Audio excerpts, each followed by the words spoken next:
Magandang araw po sa lahat. Nandito tayo sa harapan ng Sagrada Familia Memorial Park. So, ito po yung sikat na Memorial Park nung araw. Wala pa yung Eternal Gardens. Nandito na po ito. So, papasok tayo ngayon. Tara, samahan niyo ako. Papasok na po tayo ng Sagrada. Ito, papasok na po tayo sa gate ng Sagrada. Yan.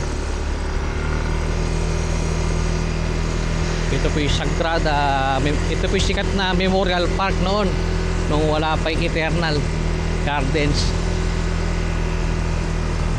Ikot tayo. Unahin na natin dito sa kaliwa po. Sino po ba yung may mga kamag-anak po na dito po nakaano? Yan. Dito daw po tinatawag nila yung gawing sa Chinese daw po, dito sa dulo. So malapit na ho yung das.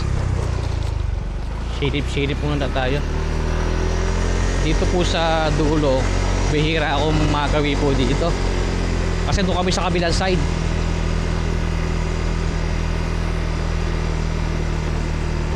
Ito po yung mga Chinese. Ayan. Ay, baka nga puro Chinese po yung mga kandito.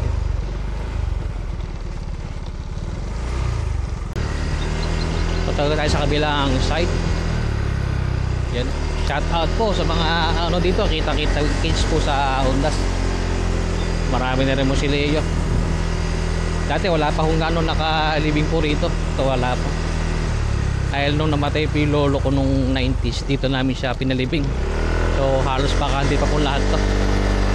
Wala pa po nun yung Eternal Gardens. Ayan. Diretso po tayo. Ito yung malaking musileo. Ayan, sa may-ari po ng to. Sa Royce po ito. Dito kami malapit sa May Sapa. So ang naiwan na lang po dito yung pamangkin ko dahil yung lolo ko nailipat na po sa Eternal. Tama na ng airpot ko.